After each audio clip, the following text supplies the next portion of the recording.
Today's episode is sponsored by the Lone Star Cowboy Poetry Gathering in Alpine, Texas. The Lone Star Gathering is noted for being an authentic event that is committed to representing the working cowboy and ranching culture through poetry, music, and storytelling. The 2023 gathering will take place February 17th and 18th on the campus of Sul Ross University in Alpine, Texas. The gathering will feature over 30 different performers, including today's guest, Brigid Reedy. One highlight of the 2023 gathering will be the Saturday night production of Andy Wilkinson's Charlie Goodnight, his life in poetry and song. I hope to see you there. You can buy tickets and get more information at LoneStarCowboyPoetry.com. I'd like to start today's show with a poem by South Dakota poet Elizabeth Ebert. Elizabeth Ebert was born in 1925 and passed in 2018. She did not share her poetry publicly until 1989, but she quickly became a classic and much-loved poet at cowboy poetry gatherings across the West. I'm proud to have considered her a friend, and this piece of hers is entitled, He Talked About Montana. And in her book, she made this comment. Some 25 years ago, a man worked for us off and on for several years.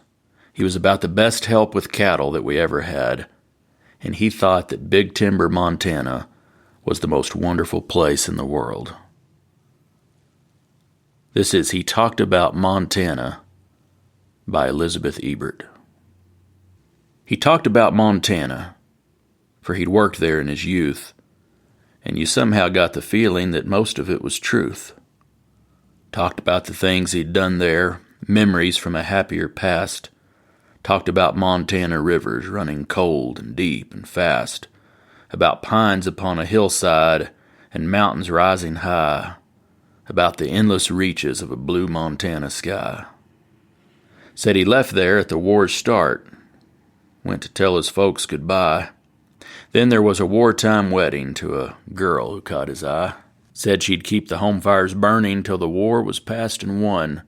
Wrote her love to him in letters, sent him pictures of their son. And the letters and the pictures helped him bear the death and blood, and he'd dream about Montana as he slogged through foreign mud. They would buy a little ranch there, and he'd teach the boy to ride. It would be a bit of heaven with his family at his side. But he came home to discover someone else was in his place. She had found another lover. It was more than he could face, for he was tired of fighting, so he merely let them go. It was then he started drinking, just to ease the pain, you know. He'd work a month cold sober, and then he'd draw his pay. He was headed for Montana, but the booze got in his way, and he never made it out of town, for the money all was spent, and he was busted flat again, and he didn't know where it went. So he'd come back asking for his job, and he'd hope you'd understand, and you always hired him on again, for he was a darn good hand. And he'd talk about Montana, and you'd get a glimmer then of the cowboy that he used to be, and the man he might have been before war and wife and whiskey had bent him out of shape. Now the war and wife were history, and the whiskey was escape. But he swore that he was going back, and he'd do most anything, for Montana sure was pretty when it greened up in the spring.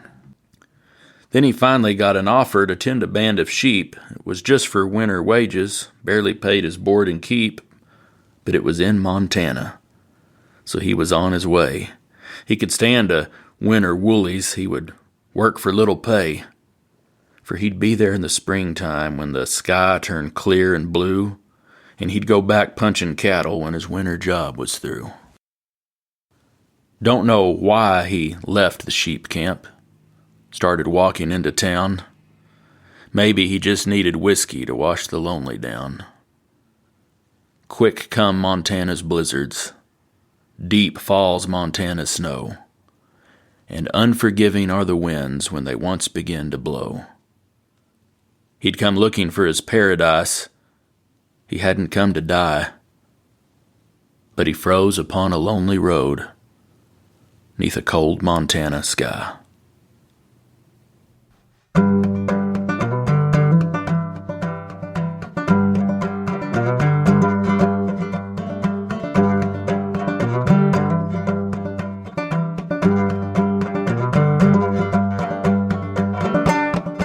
Howdy folks, this is Andy Hedges, and you're listening to Cowboy Crossroads. On each episode, I interview a different guest and ask them to share stories and discuss music, poetry, and culture from the working cowboy west and beyond. My guest today is Brigid Reedy. Brigid is a singer, songwriter, poet, and fiddler. Brigid makes her home in Montana, where she is currently enrolled in the Natural Horsemanship program at the University of Montana Western. She often plays music with her younger brother, Johnny Guitar Reedy. Brigid has been a featured performer at the National Cowboy Poetry Gathering in Elko, Nevada, and the National Storytelling Festival in Jonesboro, Tennessee. She now holds the distinction of being the youngest guest to appear on this show. I sat down with Brigid at my home in Lubbock, Texas, and recorded this interview. Here's Brigid Reedy.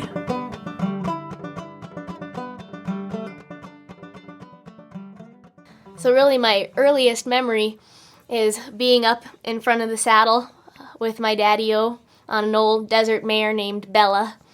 And I don't remember even being able to see pretty much farther than the saddle horn, but I remember feeling his Carhartt jacket all wrinkled up as he reached around me, and kind of just evening light all around. So I really was brought up with horses and animals and music and poetry. My dad sang to me before I was even born, and music was always really a way to be with people and to talk to people even before I could necessarily talk super proficiently. When I was 2 years old, I started yodeling because Dad yodeled, because I wanted to be with him. And when we started going places like Elko, because my dad would travel and play quite a bit at that time, he'd always take me along too, and he always said that music is the quickest way to the soul. And you could communicate with 1 or 1,000 people with a few notes or a few lines, just like that. And so even if I was 2 years old, I could talk to anybody in the world just like that. He could put me up on a bench and yodel, and then I had something to talk about with everybody.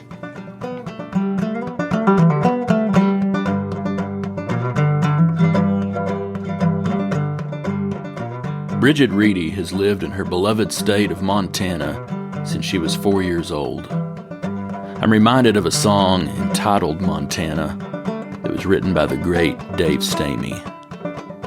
The song opens with these lines. When I was a kid, the snow would drift high on the barn. Before daylight broke, I'd be out with a bucket on my arm. And the cattle would watch through the dark and the cold, with steam in their breath and ice on their coats.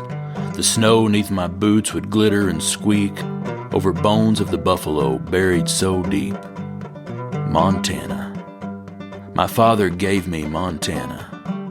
No matter where I go, it carries me. When I look inside, I see Montana. No, actually I was born in Colorado. I was born at about 7,000 feet up in the mountains. And we had horses, young horses at the time, and raised sheep too when I was really little, up until I was about 4.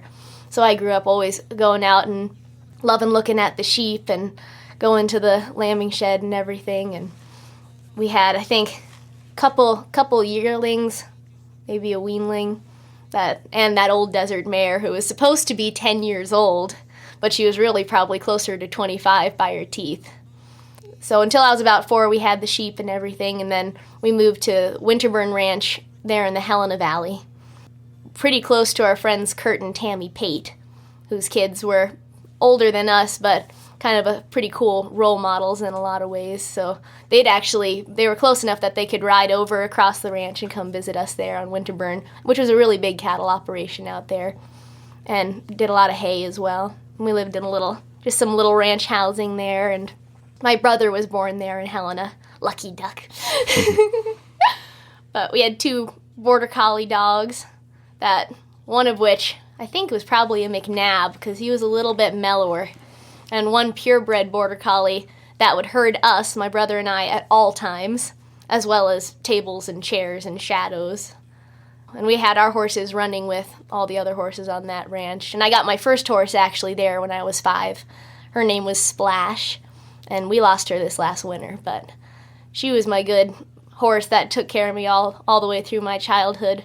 She was probably only about 14 hands. She always seemed pretty big to me, but she was black and white paint, and she had a sideways heart on her forehead. And she came with the name Splash, and we didn't know why. It seemed kind of not especially original for a paint. But then we found her in the irrigation ditch where it would kind of pool out into almost a little bit of a pond. And she was always super herd-bound, so to see her away from any other horses was a little bit concerning. And she was just playing in that water. She was rolling. There was 4 feet of water or more, and she was rolling all the way underwater and back up again and shaking and playing. Like, oh, Splash. But so I'd ride ditches with Dad. He'd pony me along a lot of the time when I was really little. We'd ride ditches along the ranch and ride through feedlots and through different corrals. I was so tiny. I was really always super small for my age. I think I was about 40 pounds around that time. And my horse kind of forgot that I was up there, honestly.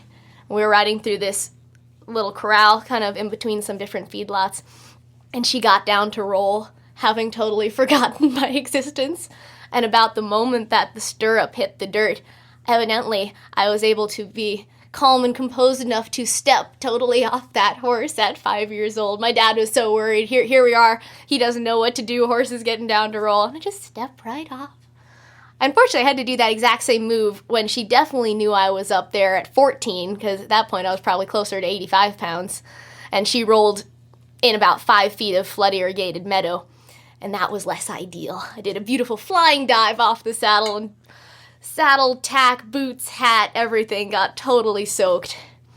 She was not like the sweetest, most snuggly kid's horse, but she really never got me hurt. I have a lot more appreciation for her now that I've been around a good number of other horses, that she really did take good care of me.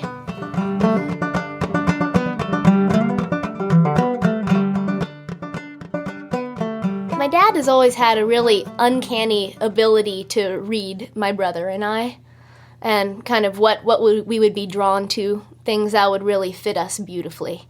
And at 5 years old, he gave me my first fiddle, and it was just about that natural. It just felt like the right thing. I've come to play a lot of other instruments, but it always feels like something a little bit separate from me, like, oh, I'm going to pick up a banjo and play it. You could name these instruments. They feel like little separate entities. Fiddle feels like my arm. It really feels like something that's deeply a part of me. And it was really my dad reading who I was, because he always knew who I was. He knows me probably better than I do myself even now. And he knew that that would be the right fit. And so I picked it up around then. It was not my actual first instrument that I was ever given. I have a tiny, tiny little Weber sweet pea mandolin that I was given when I was 4. And we have a little video of me after blowing out the candles. And I go, "Is it a banjo?" "No, it's a mandolin." "A mandolin?" So I was always, even when I was really little, had a huge respect for instruments. I was not really kind of a wild kid that would play with ruin things, break things, touch things that I shouldn't, although I did like to touch things. And I always knew that instruments were something that you had to be very gentle with, and you really had to respect, and you'd look at all the details, and you'd listen to the sound. I remember one of my favorite things to fall asleep to at night is hearing Dad change his guitar strings. That was one of the most soothing things for me, is listening to the strings loosen up and tighten back up again. Not that I changed my own fiddle strings for many years. It always scared me so much, because everything with the fiddle is all pressure. Guitar, at least there's some glue here and there, or some actual mechanical gears. Fiddle, you slip a little bit and everything kind of springs apart. So it took me a while to actually have the confidence to change my own strings in that respect. But so I always loved listening to that. And I worked my way up. I had probably the tiniest fiddle you could possibly get. I don't know if it was like 1/8, quarter.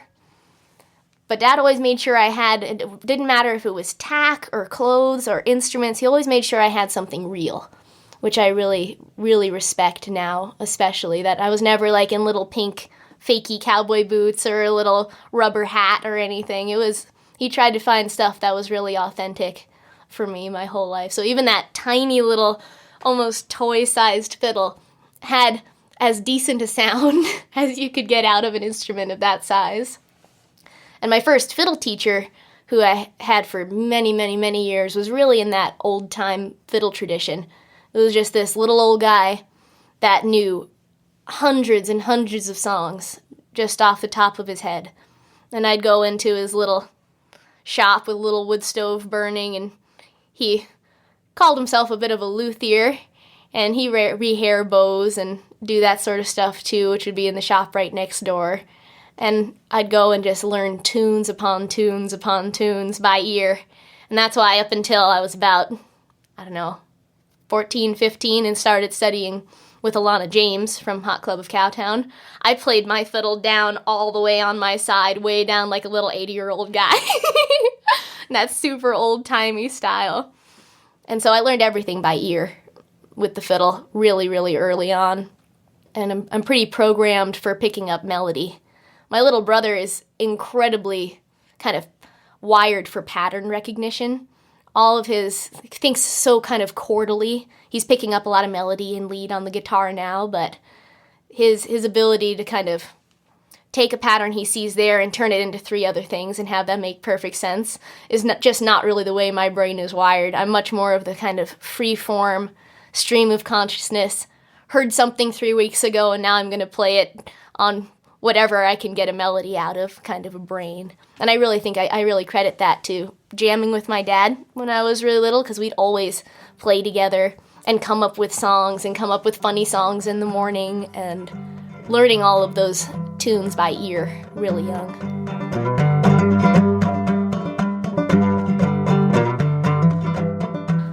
I think a lot of kids really have heroes, whether they're fictional or not, that they always kind of want to be somebody or go through phases, I'm going to be this person or I'm going to be this person. And I never really had that. The only person I've ever really wanted to be in my whole life was my dad. Really consistently. He's always been my hero. But, my mom and my dad both, I feel like they're kind of the perfect team because they're really complementary people that are both incredibly artistic and amazingly devoted to my brother and I, really. And at the advanced age of 21, I'm really starting to, in a whole different way, just with a little bit more remove, really appreciate how much of themselves they've given to us throughout my entire life. My mom's side of the family was really all artists for generations, painters mostly. My great-grandfather and my great-great-grandfather were incredible painters. John Follansbee, my great-great-grandfather, you can actually still see his work around. And they made their living mostly doing really fine portraiture, but they did incredible and moving landscapes as well. But so that whole side is always very involved in the arts and had a really deep understanding and respect for artists in the family. My mom herself is a textile artist. She got her degree in textile arts and was a weaver. When I was really little, she was doing some production weaving. I remember the sound of her loom. She'd help me. She'd let me come and help her. I'd get a little fork from the kitchen and help tamp down all the different threads as she'd weave back and forth, hearing that shuttle clap rhythm really, really early in my life. And pretty much around the time my brother was born, we got pretty tight on space when we were in a lot smaller ranch housing at that point. And she couldn't weave the way that she used to, so she picked up a lot more smaller handcrafts. She started braiding rawhide beautifully and hitching horsehair. We always joke that she loves the most tedious, tiny little kind of prison work, almost artistic tasks. The smaller and the finer and the more ornate, the better. So I've always really been inspired by her artwork, and she's always been incredibly supportive and integral in helping me with all of my visual arts as well, because she has a really good background in that stuff. So mom's side of the family are artists. We always joke that my dad's side of the family are horse thieves, because they're all Irish and Welsh and beautiful singers, of course, and great sense of humor. And so kind of the combination of these two streams together, I feel like, set me up pretty well. And I was homeschooled my whole life, and so was my brother. And we always lived really closely. I grew up on ranches all across kind of southwest Montana, and we always lived close. And though Mom got a lot of kind of the less friendly math, spelling, textbook kind of stuff, she did a really, really good job. It was wonderful to have the flexibility through homeschool to be able to go out and spend hours and hours up in the mountains, hiking around, riding horses, fixing fence and irrigation with Daddy-O. I'd wake up early in the morning at the sunrise every morning. I'd listen. I could wake up by hearing the little jingle of my dad's overalls. I was so excited to wake up every morning. I'd listen for his little overall jingle, and I'd hop up and I'd pop on my snow pants and my gloves and my Carhartt jacket and race out, because all I wanted to do was go and feed in the morning and see what the light would look like. I was raised to look at to try to find the beauty and the art and the soul in everything around me. So I'd go and I'd see what the frost looked like on the horse's nose in the morning, see if I could pull a piece of ice out of the water trough that was pretty enough to take back up to the house and put in the window. I was always the gate girl. Keep all the horses in or out, make sure the border collie didn't get too excited about hurting the horses' tails, which was not her job. And I always prided myself on, up until my teenage years, school would probably let out around noon every day as far as actual textbook stuff, and then I'd be building forts and playing with critters and playing music and playing with my brother. And it really is, we say playing music, and I feel like a lot of times for people, they've lost a lot of the play. It was always play for us. Music was always something fun. It was never go in your room and practice for 6 hours until you get that thing perfect. It was always a way to really have fun and explore and tell stories with my family and go. I'd look forward to. That's why I think that's probably why Johnny really wanted to come up and do things the way he does too, because the way that Dad was to me, I kind of was to him. That it was a way to be with me. It was a way for me to be with Dad. It was a way for us to all share something exciting and new every day. And so it was really a pretty unique and wonderful way to grow up.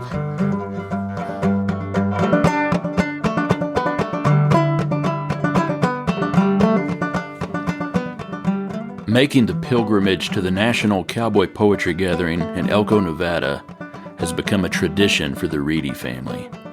They first started attending the gathering when Brigid was 2 years old, and in 2017, Brigid's father, John Reedy, wrote a song entitled When I Get to Elko.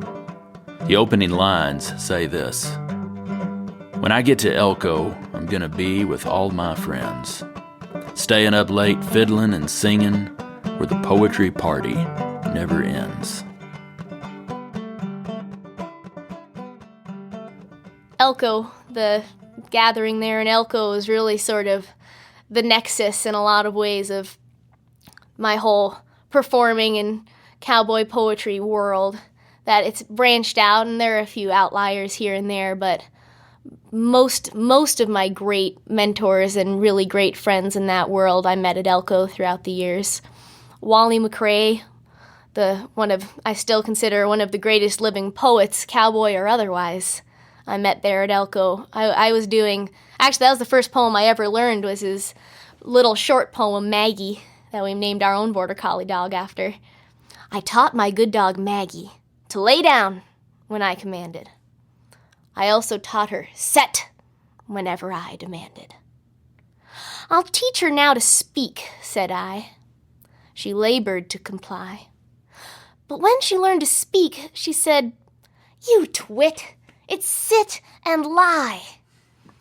So I was running around doing that one when I was 5 or 6, and then when I could start learning some longer things, I learned his grandmother's French hollyhocks, which I still do to this day. And I was able to, Daddy-O found him, and I was able to recite that for him in the G3 bar in Elko.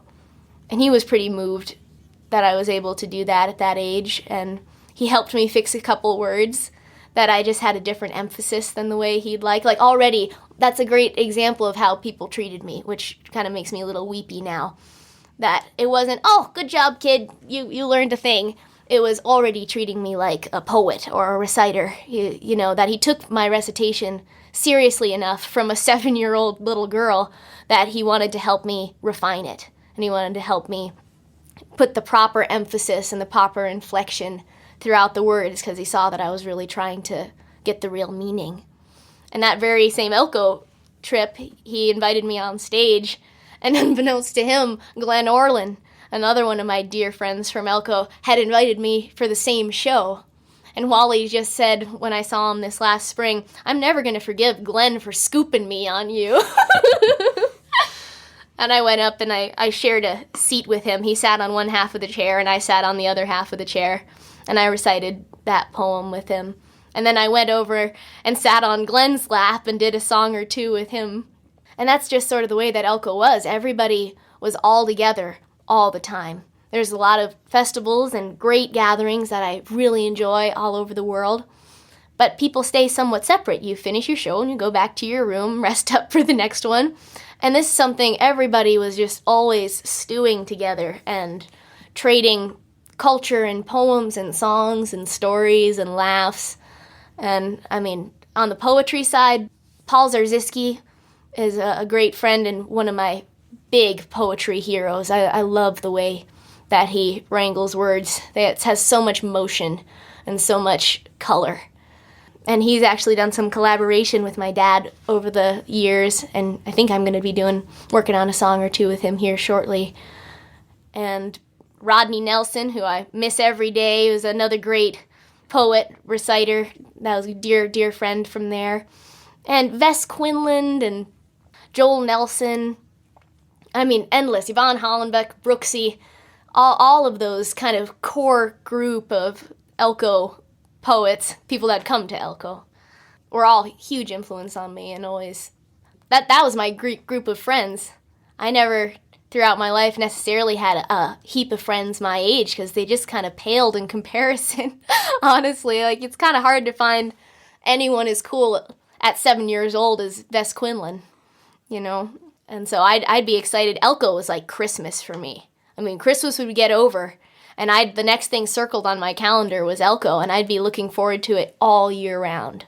And I'd be learning things to take to it all year round, because that's where I'd see all my friends, and I'd want to make sure I had something to share, and something to really talk about with them. And on the music side, I mean, Ramblin' Jack Elliott, for Pete's sake, who we really, for years, every time we'd see each other, blow each other kisses and flirt as if we were old. He's my old flame. I guess Jack is the one that got away for me. And Glenn Ohrlin, of course, who was really important to me. I mean, I must have been 8 or 9, and we were in the junior high there in Elko. And I think it was Barnacle Bill the Sailor that he was doing that alerted me to his presence, because I knew his voice already at that age. I was a really big fan, because Hal Cannon had made this movie, Why the Cowboy Sings. That was a really important film for me. I really loved that movie. I'd watch it every year before Elko. And there are people like Stephanie Davis and Hank Reelbird and a couple other people. And Glenn Ohrlin was always really one of my favorite segments on that. And so when I met Glenn for the first time, I went up to him and recited from the movie, from his movie segment, his cattle call. I went up and went, "Hi, Glenn. Cattle. Cattle. That's what they are, so that's what I call them." And we really hit it off, really right off the bat. And I hung out with him a lot. Every time I saw him, I'd run up and we'd joke. He was pretty much like a 12-year-old kid. He was 82 when we met. I was 9 or 10, and we were pretty much the same age. I was kind of like a little old person. He was pretty much like a 10-year-old. And we'd sit in the audience sometimes, and I was always trained to be a really polite audience member. Sit quietly, don't rustle around, clap when you're supposed to. And he'd just sit next to me trying to get me in trouble the whole time. He'd be giving me funny faces and telling me jokes and trying to get me to laugh. And I just learned so many songs from him. We ended up performing quite a bit together over the last years of his life, probably the last 5 years or so of his life. Not just at Elko, or around and about a bit. We'd always go and play in Cody, Wyoming, too. And I'd pick up a few songs here and there off his albums and then figure out a way to do it somewhere in the neighborhood of the same key as him. And we had a whole little shtick that we kind of developed where we'd do Barnacle Bill together, and he was Barnacle Bill and I was the fair young maiden, and I'd take my hair down that, even at that time, my hair went down to my knees, and I would really do it up and bat my eyes, and I thought that was the funniest song ever, how he did Barnacle Bill, and I wanted to surprise him by learning it. And that was, I think I was 12 years old, and I had just gotten access to the internet for probably the second or third time ever. And I decided to look up the lyrics to Barnacle Bill, and it was not the lyrics that I know and love. It turns out there's a much more sailory, much more rude versions of that out in the world. And I went, okay, I think I'm just going to wait and learn this directly from Glenn, because this is not the way I remember it. I wrote him a whole letter about it, and he really cracked up about that. We would always write each other letters all year round, and he'd illustrate every letter. And I would too. We'd always have little scenes of cowboys and roping and spectacular buck-offs and pretty morning sunrises, and he'd always write about what his cat and dog were doing in the middle of his letter. He'd be halfway through a sentence, scratch a little line, talk about what the cat or dog is doing, and then return to the sentence and keep going on in the letters. So he was a really important friend and a really good, really great influence and an incredible connection to some of the old cowboy music that people just aren't doing anymore, that we still work into just about every set.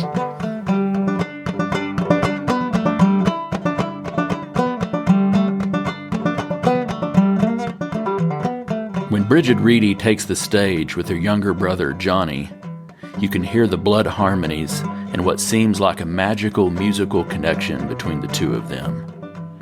I asked Brigid if it felt that way to her as well.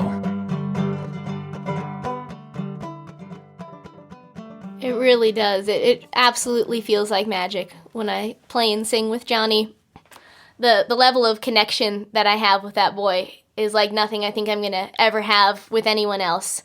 It's got to be at least partially a product of the incredibly close, constant togetherness of our entire childhood. If we weren't sharing a room, we were always right next to each other. We were always together all the time. And I desperately wanted a little brother. I asked and asked and asked for a little brother when I was 4 years old. And I can't believe I actually got one. So I've always been thankful for the fact that I had one, because it was a really deep want of mine. Because my dad was a little brother and my mom had a little brother, and that just seemed like the way that the world should be, was for me to have one too. And he was just always my buddy. I mean, he's really one of my best friends in the world. We have so much trust and so much confidence and love for each other. I mean, I'm still amazed at some level that he wants to spend time with me the way that he does. To be a 16-year-old boy and care at all for his sister is amazing just on its own. But the fact that he has really always wanted to be with me is a gift that I appreciate every day.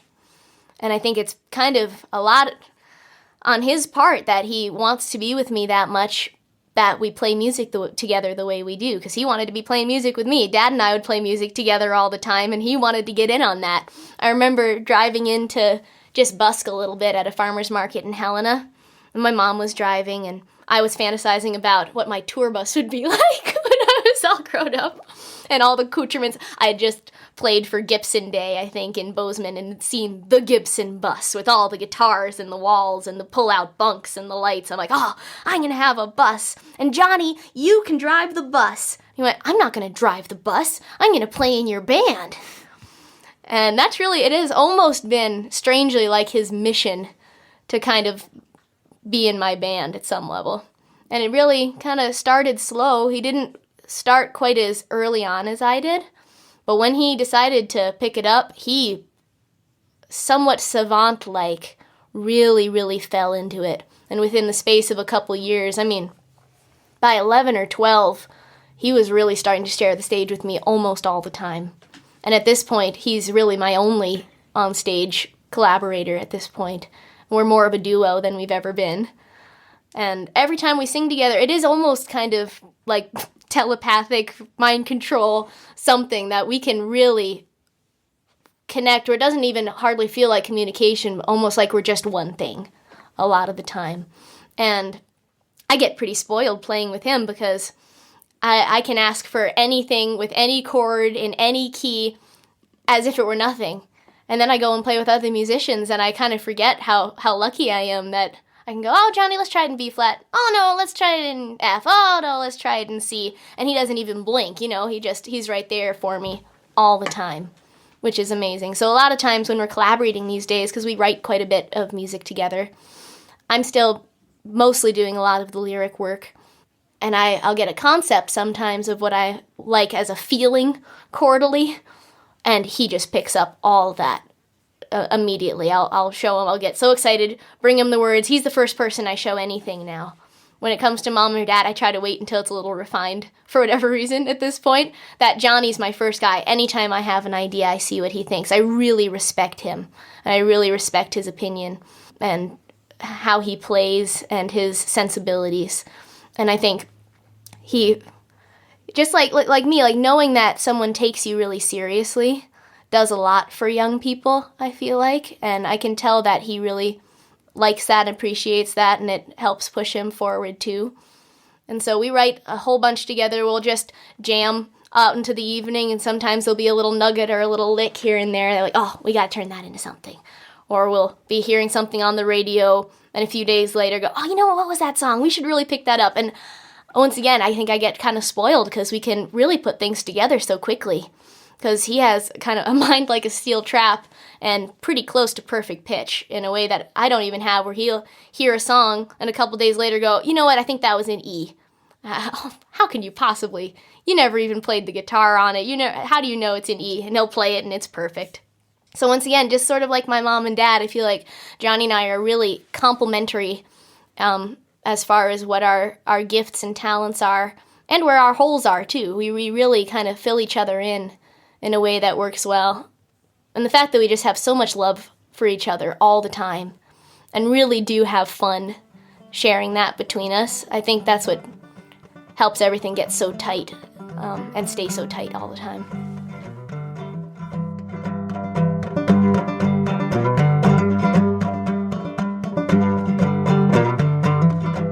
Brigid Reedy is currently enrolled in the University of Montana Western Natural Horsemanship Program in Dillon, Montana.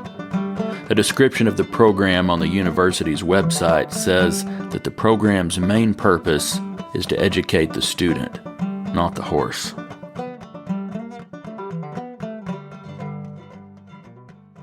When it came time to think about college, I wasn't super really even that, I wasn't sure if I really needed to go to college at all, honestly, especially in my kind of world of music and horses and poetry, that's not necessarily things you need a college degree for to be successful in. And I really talked for a couple of years with my folks about rationale for going to college, and the fact that I really had the opportunity to, because it was really important to my grandmother, and she made sure that I'd be able to go to college. To be the type of person that I want to be in the world, I really want to be as educated as I can. I really believe in kind of the older style of the college education of being a really well-rounded citizen, be versed in literature and sciences and history so that I can be better at everything I do and move through the world the way I'd like to. So I actually started school as a straight-up English major. For almost full year, I was just straight-up English major, and that was what my grandmother was, and that's what my mom was as well, in addition to the fiber arts and everything. And I loved it because there's really specifically a great English department at the University of Montana Western. It's really strong. And I'd taken a class there as a high school student because they do a dual enrollment sort of a situation where you can go and take 1 or 2 classes as a high school student and get credit for both. And I'd really fallen in love with Dr. Bethany Blankenship because she was so passionate about what she was teaching, and the format of classes there at Western are really unique. It's a block system, so you take 4 classes a semester, but they're all separate. 18 days, beginning to end, take your final, over. Take a 4-day break, go on to the next class.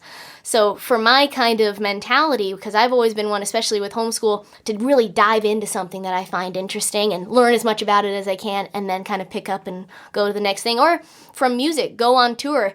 Here's a couple weeks, work, and then that's over and you start a new thing. That it really worked well for my mind to kind of fall into that block system. So I was drawn to Western because of that. And I'd always known that there was a horsemanship program because it's been going on for 10 or 15 years that they've had that there. But I wasn't necessarily drawn to need to do it necessarily until about a year into school. And it's sort of kind of a perfect storm in a lot of ways. Not that I love that expression, but I'd gone to Art of the Cowgirl and a few more kind of horse-related events. I had a really inspiring and especially deep time at the Elko Gathering that year. And I kind of felt a pull, and that's something that my dad and I have in common, that a lot of times we'll just have a little bit of a feeling or a little feeling of a pull to something. And generally, we really follow that because it turns out pretty darn good. And I talked about it with him as we were driving home from Elko. I was going, I don't really know why really specifically. I just feel like it might be really important for me to look into that horsemanship program a little bit more. And when things work that seem right, it just kind of goes that way. It turns out that my mom became really good friends within that same year with the woman that wrote that degree, that turned it into a degree program. Now, Western is the only college in the whole country that has a 4-year Bachelor of Science for natural horsemanship. It's really unique. And so through this person, Charlotte Quist, she introduced me. She set up this lunch with Iola Ole Else, who even sitting here in Texas, I'm sure there are people that know Ole. She was queen of Western, in my opinion. She was in charge of the rodeo team there for 40 years, and I think knows literally every person in the tri-state area. And she really recruited me into the program. I was still unsure. I was like, maybe I'll get the English degree out of the way and then see if I really want to go. She went, nope, Brigid, we need you now. We need you in this program because she really saw what I was doing. She appreciated what I was doing with music and poetry and my connection to cowboy, Western, buckaroo culture. And she really wanted that represented in the program. Because surprisingly, and what I've seen now being in that for 3 years almost, is it draws really widely from all over the country and all over the world. I was one of, I think, only 2 or 3 kids from Montana in my whole class. So I was really honored that she wanted me for those reasons in that program. As far as how it actually shakes down, I have a beautiful 6-year-old Palomino gelding named Paleo Waltz, Pal for short, and he's boarded at the university. These last 3 weeks were a great example of what I do in that program. I was taking 2 classes at once, which you're really not supposed to do. You have to sign all sorts of academic overload paperwork to be able to do that. But I was taking my 3rd year horsemanship kind of skills class. And wake up early in the morning, get saddled up, and it's really a 3-hour class horseback. We were working on kind of refining our foundations. I'm working on trying to get my horse straight up in the bridle. So I'm really getting him working off my body and my legs and my feel as much as I can. And that's my own personal goals. But I have friends that are dressage people or hunter-jumpers or want to go into therapeutic riding.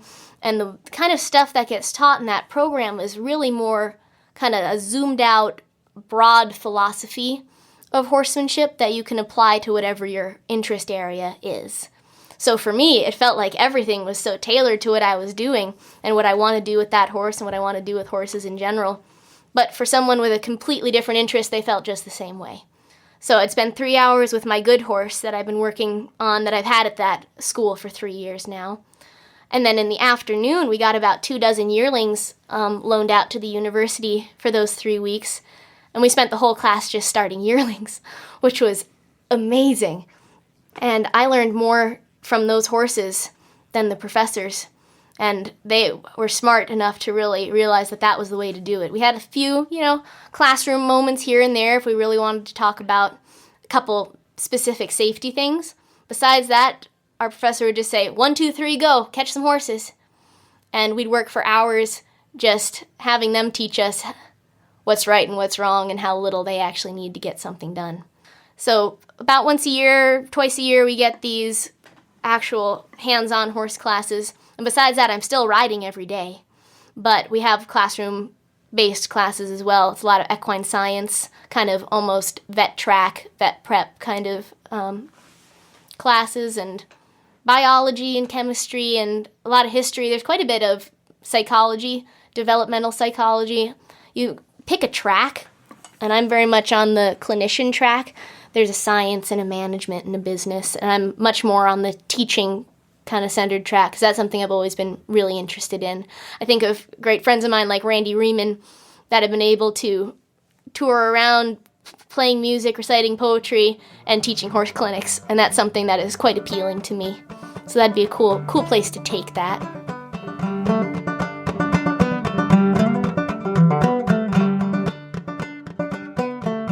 Every day that I ride in a saddle that I rebuilt myself and carved, and pair of chaps that I built and built my headstall. My mom braided my hackamore, and I take really a lot of pride in that. And none of that would be the case if not for George Holt. George Holt is a Circle of American Masters truly master saddle maker. He's really one of the only guys left in the world that is a true one-man shop. He does everything by hand. He's one of the only people left that knows how to build his own beeswax thread to sew candle bindings. And he has just a little shop off the side of his house, a few miles outside Dillon, Montana. He has a big white dog named Tankus McGee that greets us at the door every day. He has a little tornado of cats that moves through the shop every once in a while and goes back out, and a few great old horses that keep his little 4-year-old grandson good company. And I've been apprenticing with him pretty seriously for 2 years at this point. And I've even been able to do enough paperwork there on campus to get some of it to count as college credit for various art classes or internships, etc. So every weekend I go out and work with him. And if it was just the skills alone, it would be incredible, because over these 2 years I've learned more about what makes a good saddle than, it took him 50 years, and now he's giving me all of this information so easy and so fluidly.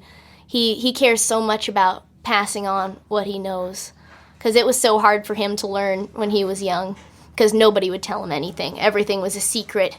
It was very much that old style of not wanting to be one-upped by some kid, and if you want it, kind of like the Ramblin' Jack quote, if you want it, you're going to have to steal it. And so he is very much of the belief of passing things on, and so every single time I go over, he's showing me how to do something better, how to get that knife sharper, how to make those edges cleaner, how to make those lines of the saddle hold up better over the years. So if it was just that, it'd be incredible. But the fact that he is one of the greatest storytellers that has never performed that I've ever known makes every minute that I spend in that place an inspiration for my life in music and poetry. His mom, both his parents, homesteaded in the Centennial Valley in Montana, which is still one of the most remote places in the United States. And he uses his mom's homestead cabin's doorknob to smooth out the seats of his saddles. He is really connected to all of the Montana history, all of that Southwest Montana history, and has an entire life of cowboying and buckarooing and building saddles that he tells all day long. So I'll be sitting there at the stamp rock tooling a floral carved fender for 4 or 5 hours, because that's how long it takes to do it well.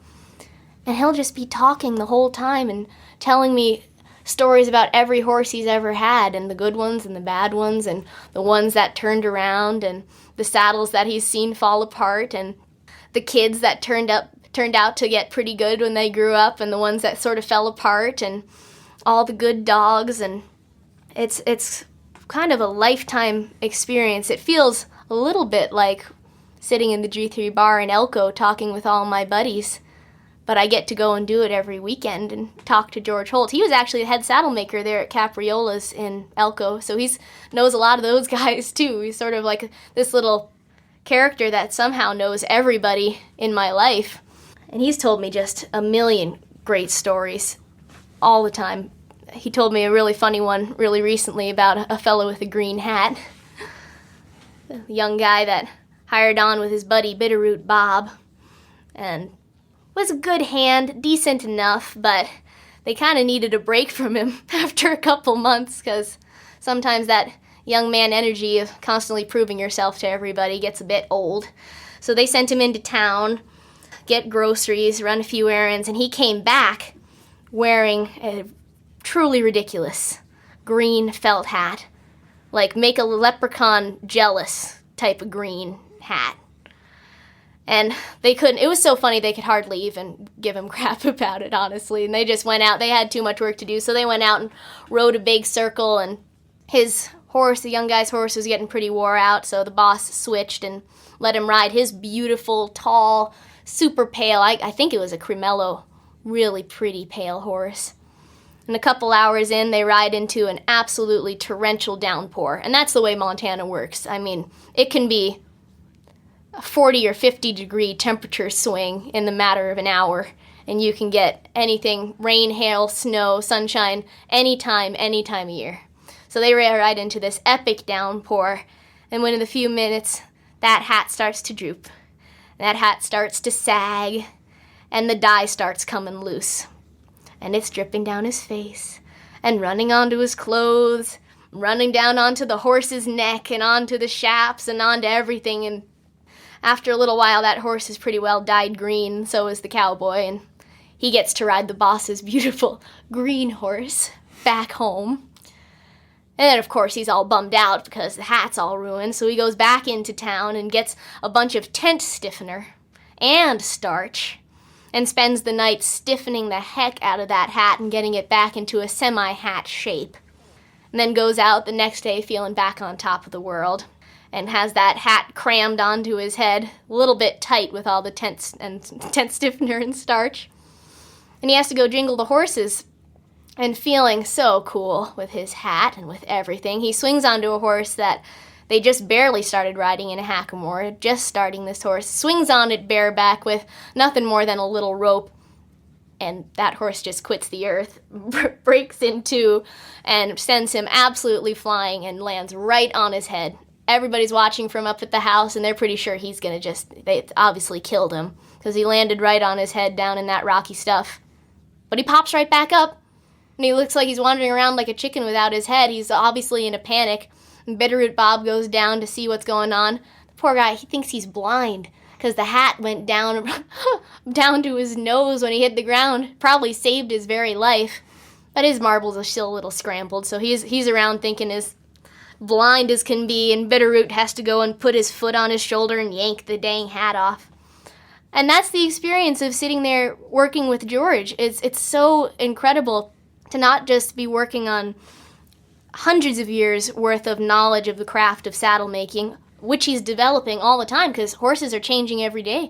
A saddle that fit horses good 20 years ago isn't going to fit horses these days. So the fact that he is always progressing and he is always learning and adapting what he does is really inspiring, both as an artist and as a maker. And to have all those stories accompany the work. I can look back in my saddle. I've always been a really kind of visual thinker, that if I'm drawing or if I'm working with my hands when someone's talking, I can go back and look at what I drew and remember what someone was saying. So I look down at my saddle seat and I remember all those stories that he was telling me when I carved this flower or that flower. And that's something that's really special to me. And every day I go to work with George, I really appreciate, because he's no young man by any means at this point. And although he's moving pretty good since he got his hip replaced, I don't take any time with him for granted. And he jokes, it turns out the best surface to stamp and carve leather on is granite, but it's really thick granite. And we use tombstones that have a typo.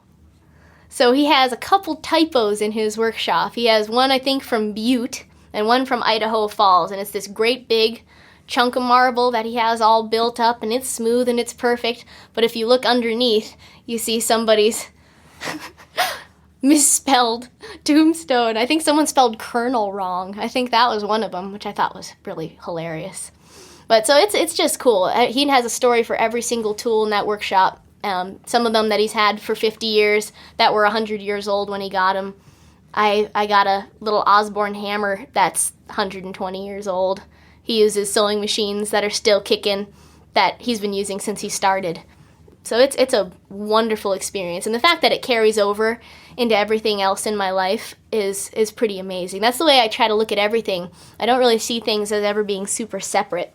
That something I learn in an English class is going to carry over to my horsemanship or the leather or poetry or music. And anything I learn or think of in those other areas apply to everything else. So the fact that I'm working on a saddle, as I hear these stories that I might incorporate into my English class or use at the storytelling festival or tell up on stage or write into a song or a poem, and then I'm going to ride that saddle every single day. I think I've probably put almost 600 days on that saddle since I rebuilt it. I mean, that's a pretty wonderful and enriching way to go through your days when everything really complements and inspires each other.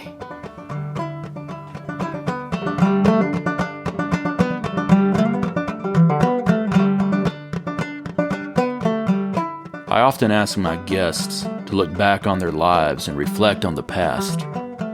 But with Brigid Reedy being the youngest guest so far on Cowboy Crossroads, I asked her to reflect on the future.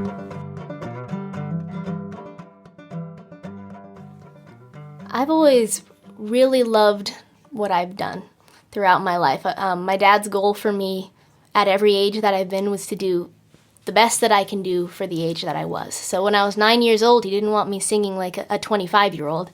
He wanted me doing the best and the most authentic and the most totally myself and of a place that I could be for that age. So as far as the future is concerned, I really want to just be doing more of everything that I'm already doing. I'm so full of energy and excitement and inspiration that I gather more every day. I feel like I'm kind of picking up speed in a lot of ways. And I want to be that little old lady that's gray all the way down to the tip of my braid and still sawing away at a fiddle and still writing poetry at my great-great-grandmother's old desk. That for me, I've always felt a really great continuity throughout history of art and music and poetry and feel like it's all very connected. I've never necessarily felt like I'm trying hard necessarily to really preserve something that is old and precious as much as keep something vibrant and alive and growing. And that's what I really hope to do, is to continue to evolve and carry with me the stories and songs and experiences that I've gathered from the incredible gift of being able to be with some of the most amazing older people in the world, and keep that going through excitement and life and joy and sharing, and with horses and music and poetry to not get in the way. I feel like the older we get, the more baggage we accumulate as adults, the more things that pull at our attention. We tend to throw a lot of things in the way of what is really pure and beautiful and exciting and inspiring. So I'm going to strive to continue to keep that kind of lightness and joy and want to share and experience as much new and as much different as I possibly can.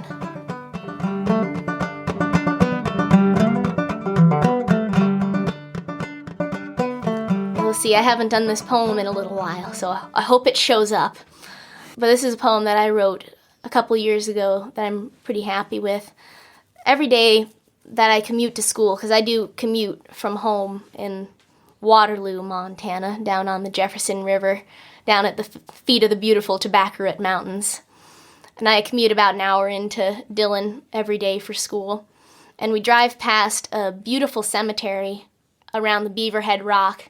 Beaverhead Rock, where Lewis and Clark and Sacagawea went by pretty darn recently when you look at things. And that's when Sacagawea realized that she was home. Those guys were lost, and she recognized exactly where she was because of that rock. But right down there, there's a beautiful cemetery with these huge spruce trees that line the road, really dense, really a stark image. You can see pretty much all the way down that valley.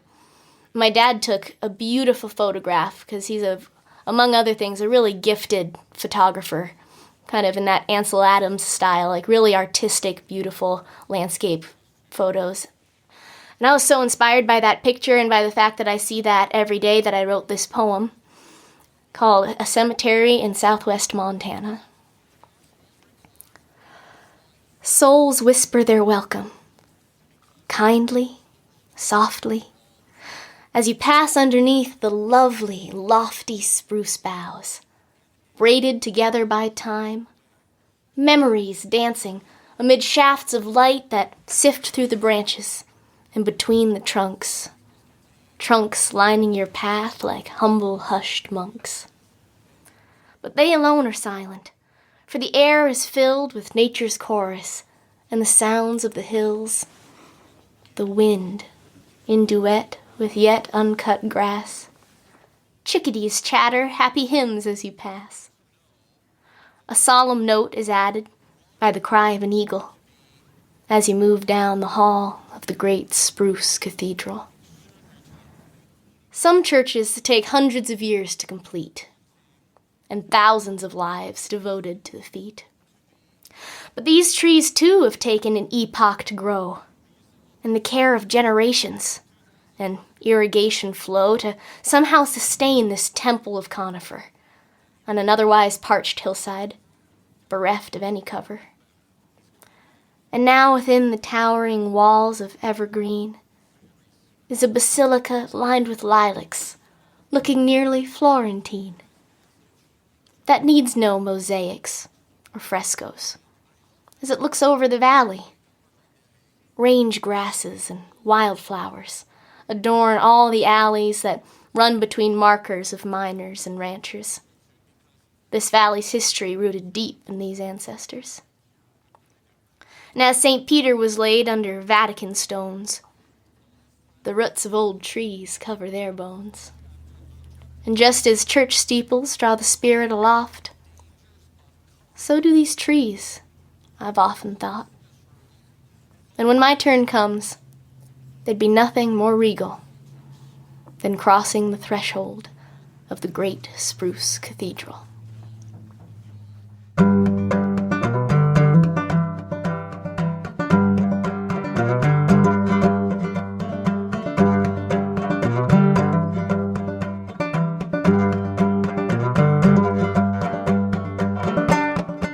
All right, folks, that's it for today's episode.